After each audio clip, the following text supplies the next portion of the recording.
बड़ी खबर कानपुर में एक हिस्ट्री शीटर को पकड़ने गई पुलिस टीम पर बदमाशों ने घेर कर गोलियां बरसा दी और इसमें एक थाना इंचार्ज समेत 8 पुलिसकर्मी शहीद हुए हैं। हमले में 12 पुलिसकर्मी घायल भी हुए हैं। कानपुर देहात के शिवली थाना इलाके में पुलिस ने बिकरू गांव में दबिश दी थी। पुलिस यहां पर हिस्ट्री शीटर विकास दुबे को पकड़ने के लिए गई थी, लेकिन बदमाशों ने पुलिस को घेर कर फायरिंग कर दी। इसमें 8 पुलिस वाले शहीद हो गए। विकास दुबे वही अपराधी है जिसने 2001 में राजनाथ सिंह सरकार में मंत्री का दर्जा पाए संतोष शुक्ला की शिवली में हत्या की थी। वारदात पर मुख्यमंत्री योगी आदित्यनाथ ने डीजीपी और अपर मुख्य सचिव गृह से बात की है। सख्त कार्रवाई के निर्देश दिए गए हैं।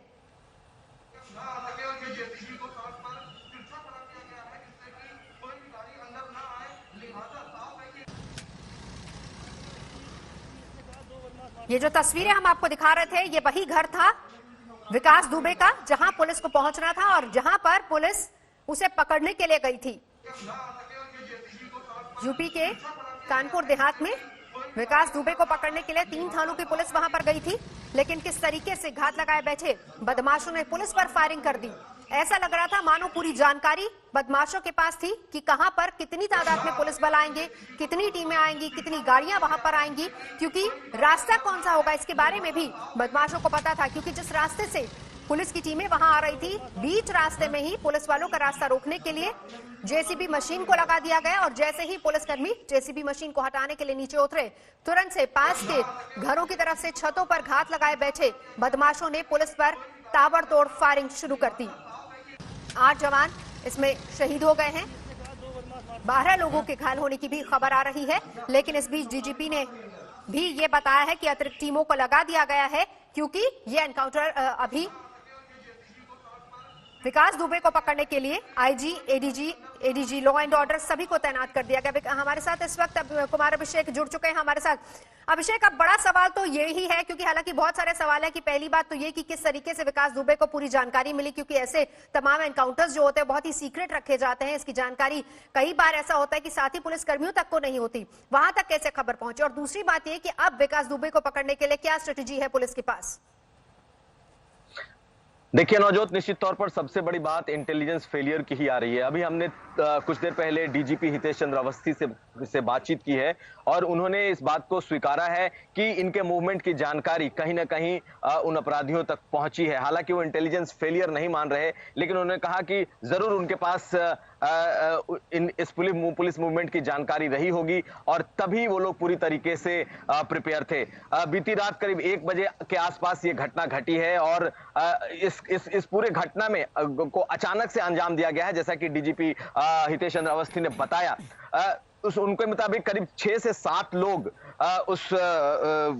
विकास दुबे के साथ मौजूद रहे हैं और उन लोगों ने अंधेरे का फायदा उठाया है और हाइट्स पर वो थे और उन्होंने एक बार जब पुलिस वालों के ऊपर अंधाधुंध फायरिंग की है और उसके बाद पीछे के रास्ते से वो कूद कर भागे हैं। लेकिन निश्चित तौर पर घटना के अंजाम देने के बाद अब जो तमाम जितने भी पुलिस के आला अधिकारी हैं, अगल बगल के जिले की जो टीमें हैं, साथ साथ एसटीएफ है, उसे भी लगा दिया गया है। खबरें तो एनकाउंटर की भी आ रही हैं, लेकिन अभी तक कोई उसकी पुष्टि नहीं की गई है। लेकिन निश्चित तौर पर जो डीजीपी का कहना है कि जल्द से जल्द वो इन अपराधियों को पकड़ेंगे या कहीं ना कहीं उन्होंने जो घटना को अंजाम दिया है उसका अंजाम वो भुगतेंगे, यानी कि कड़ी कार्रवाई की ओर इशारा कर रहे हैं। लेकिन नवजोत, एक बात बिल्कुल साफ है कि इस पूरे मामले में जबरदस्त तरीके से एक इंटेलिजेंस फेलियर रहा है, क्योंकि जब पुलिस के लोग निकले हैं रात को, 3 थानों की टीमें जब निकली हैं, जिसको कि डीएसपी खुद नेतृत्व कर रहे थे, 2-2 थाने के थाना प्रभारी मौजूद थे। ऐसी स्थिति में इस तरीके की घटना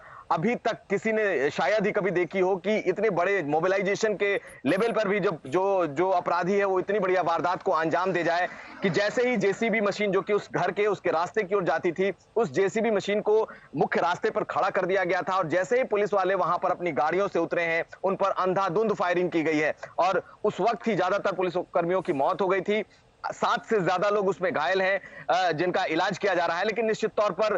2 अलग अलग चीजें हो रही हैं। एक तो ये कि तमाम जो पुलिस फोर्स का मोबिलाइजेशन है वो इस वक्त कानपुर देहात और उसके आसपास के इलाकों में है और उम्मीद ये की जा रही है कि कुछ देर के बाद कोई ना कोई खबर आएगी, क्योंकि एनकाउंटर की एक खबर है, हालांकि उसकी पुष्टि अभी तक नहीं की गई है। एसटीएफ लगाई गई है। दूसरी तरफ इतनी बड़ी तादाद में ये कैजुअलिटी हुई है, ये मौत हुई है, लोग शहीद हुए हैं, तो उसकी भी तैयारी है। अभिषेक, साथ ही साथ दर्शकों मैं रोकना चाहूंगी, साथ ही साथ दर्शकों को ये भी बता दें कि सीधी तस्वीरें उसी इलाके की हैं, उसी जगह की हैं जहां पर कल रात ये पूरी घटना हुई है। ये वही इलाका, और देखिए बगल में जेसीबी मशीन को भी आप देख सकते हैं, क्योंकि रास्ता रोकने के लिए, पुलिस वालों का रास्ता रोकने के लिए वहां पर जेसीबी मशीन को लगाया गया था। और ये पूरा वही रूट है, कानपुर देहात का वही इलाका है, बिकरू गांव है, जहां पर पुलिस पहुंचने वाली थी, जहां पर पुलिस ने विकास दुबे को पकड़ना था। 6 से 7 लोग, जैसा अभिषेक भी बता रहे हैं, हमें विकास के साथ मौजूद थे।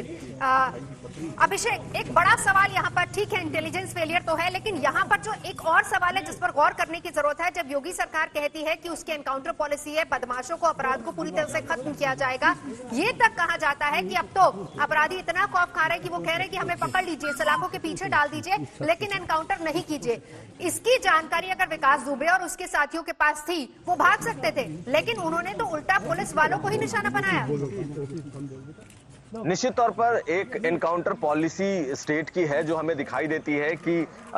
जो अपराधी होता है उसके पांव में गोली लगती है और वो जेल जाता है, लेकिन ये एक पॉलिसी है। जो सच्चाई दूसरी है वो निकलकर ये भी सामने आई है कि किस तरीके से ये बेखौफ बेअंदाज अपराधियों ने इस घटना को अंजाम दिया है। यानी कि आप एनकाउंटर पॉलिसी भले बना लें, भले ही आप जो और अपराधी हैं उन्हें आप घायल करके उन्हें आप सलाखों के पीछे डाल दें, लेकिन दुर्दांत अपराधी अभी भी पुलिस को चुनौती देने की स्थिति में है और सक्षम है। ये आज की घटना ने इसको एक तरीके से प्रूफ कर दिया है कि 3-3 थाने की पुलिस अगर एक अपराधी को उसके गांव में पकड़ने जाती है और उस पुलिस टीम पर हमला होता है, उसमें 8-8 जो पुलिस के लोग हैं वो शहीद हो जाते हैं, जिसमें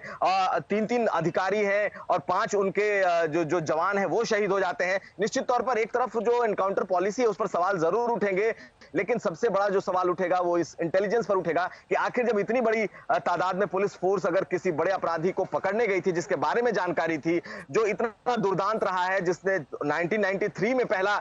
कत्ल किया हो, पहले हत्या की हो, और उसके बाद राजनाथ सिंह सरकार में जो दर्जा प्राप्त मंत्री रहे हैं उनकी हत्या की हो, जिसने थाने में जाकर के हत्या की हो, 60 से ऊपर जिसके ऊपर मुकदमे हैं और सब गंभीर किस्म के मुकदमे हैं, ऐसे अपराधी के बारे में अगर टिप ऑफ मिलता है और उसको पकड़ने जाती हुई पुलिस के बारे में टिप ऑफ उस अपराधी को मिल जाता है और वो उस वारदात को अंजाम दे देता है, तो कहीं ना कहीं प्रशासन पर तो सवाल खड़े होंगे ही होंगे। और उसके बाद जाते हैं जो हम रेवेन्यू के लोग भी जाते हैं, यहाँ पर आ गए हैं, हमारे एडीएम साहब भी आ गए हैं, जाते हैं एसडीएम और घर में जो उसकी महिला मौजूद है कौन है वो? अब उनके रिश्तेदार बता रहे हैं, जाते हम ना ये सब चीजें आप भी जाकर के अपना जाते बता रहे हैं कि उन्हीं से जुड़ी हुई हैं और महिला है, उनके साथ छोटा बच्चा भी है। सर एक लास्ट क्वेश्चन, क्या किसी प्रकार का कोई भी अभी तक इनकाउंटर या कुछ अपराधियों को पकड़ा गया है? क्योंकि हमारी टीमें लगी हुई हैं, जैसे ही अपना जाते इस सदन में हमें जो है कोई अपना जाते पोस्ट होती है, हमारी कई टीमें जो है गई हुई हैं और जैसे मिलती है हम आपको स्पष्ट जो है अवगत कराएंगे।